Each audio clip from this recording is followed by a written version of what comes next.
Marie-Noëlle Sclaffer, merci beaucoup d'avoir accepté notre invitation. Vous représentez le ministère de la Défense. Vous êtes donc directrice de la DGA Maîtrise de l'information. On a évoqué tout à l'heure le plan cyberdéfense. C'est un élément clé de notre stratégie aujourd'hui. Quelle est la montée en puissance aujourd'hui de la plaque cyber au sein du ministère de la Défense? Alors vous avez 6 minutes, c'est très ambitieux pour revenir sur ce sujet d'ampleur, mais peut-être tout du moins nous faire passer quelques messages clés pour qu'on comprenne mieux où est-ce qu'on en est. On va essayer de remporter ce challenge.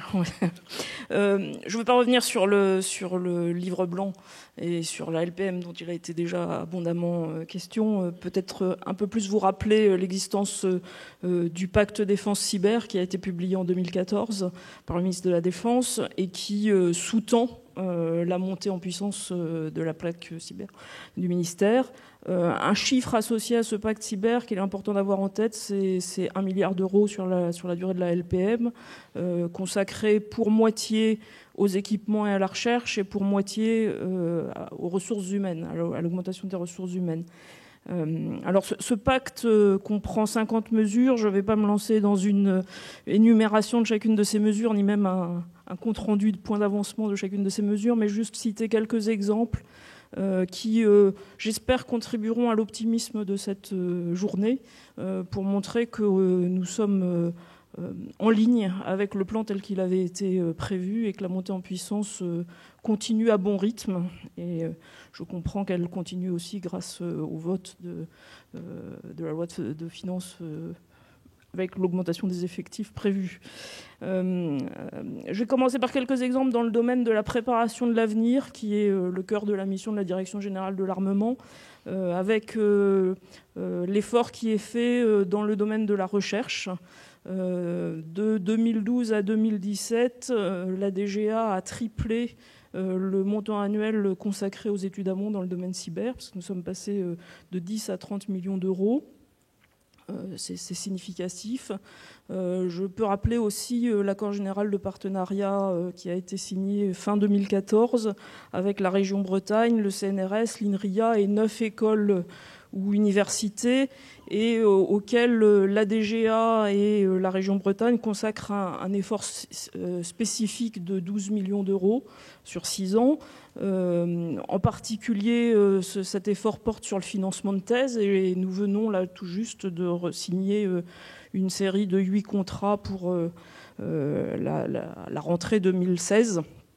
Donc cet accord est raisonnablement sur les rails, même si on peut encore augmenter le nombre de post-doctorants ou séminaires de recherche pour augmenter encore l'effort de recherche.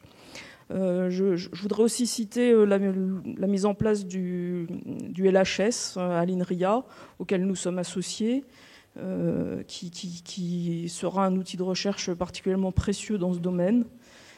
Et les 4 chaires industrielles qui ont déjà été mises en place dans le cadre du pôle d'excellence cyber, qui sont un lieu, je pense, important de collaboration entre le milieu académique, le milieu public et les industriels, de manière à ce que cet effort de recherche soit bien ciblé sur les objectifs qui serviront à notre développement.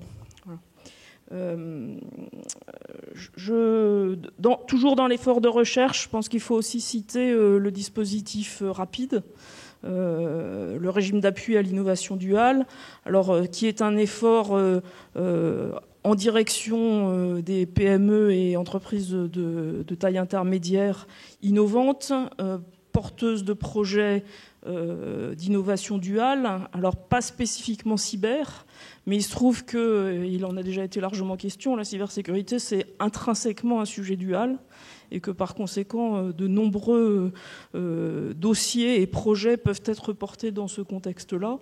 Mes équipes à Bru suivent de façon active une vingtaine de dossiers, ce qui est déjà considérable. Voilà. Alors en termes de préparation de l'avenir, je voudrais aussi revenir sur quelque chose qui a déjà été évoqué, mais qui me semble absolument essentiel, et une déjà très grande réussite du pôle d'excellence cyber, qui est l'augmentation de l'offre de formation. Parce que je vais parler un tout petit peu des effectifs plus tard. Mais pour avoir des effectifs, il faut avoir des cerveaux bien formés et des experts. Et nous dépendons terriblement de l'augmentation du vivier des ingénieurs formés. Et de ce point de vue-là, ce qui a été réussi par le collectif, on va dire, des partenaires académiques dans le cadre du pôle d'excellence cyber est remarquable, avec déjà une augmentation de 40% du nombre d'étudiants exposés à cette problématique et des ambitions encore plus fortes pour l'avenir. Alors j'en viens aux effectifs. Où vont-ils, ces effectifs supplémentaires dont vous avez parlé, monsieur le député? Alors pour parler de ce que je connais bien déjà à maîtrise de l'information, nous avons un objectif de multiplier par 4 le nombre de nos experts cyber entre 2012 et 2019, donc passant de 150 à presque 600. Nous sommes en ligne, puisque cette fin d'année, nous en serons à presque 400, avec... parce que l'essentiel n'est pas de faire du volume, mais de recruter des experts de qualité et surtout de chercher à couvrir la grande diversité des domaines qui présentent des vulnérabilités et des failles contre lesquelles il faudra nous protéger. Et je pense que de ce point de vue-là, c'est une particularité de la cyber qui est la grande ouverture de spectre technique et d'expertise qui est nécessaire pour développer une vraie parade. Alors nous ne sommes pas les seuls à augmenter nos effectifs, en particulier sur la plaque rennaise, puisque le CALID, donc le Centre d'analyse et de lutte informatique de la défense, augmente ses effectifs pour être plus réactif aux différentes attaques. On peut citer aussi la 785e compagnie de guerre électronique et surtout la 807e compagnie de transmission, dite compagnie cyber, qui vient d'être installée sur la plaque rennaise. Et le COMSIC, je salue le général Maurice qui est dans la salle, qui est installé depuis quelques semaines à Cesson-Sévigné et qui a dans ses attributions la cybersécurité pour l'armée de terre. Donc vous voyez que cette augmentation des effectifs consacrés, de l'effort consacré à la cybersécurité sur la plaque rennaise est une réalité. Et pour terminer, je voudrais aussi parler un tout petit peu de coopération, puisqu'il en a été question, et ça fait partie de la montée en puissance, même si, comme le disait Guillaume, la coopération est toujours un petit peu délicate à développer, mais nous avons eu la chance d'accueillir dans nos locaux l'année dernière le comité de cyberdéfense de l'OTAN, piloté par l'ambassadeur Sorin Ducarou.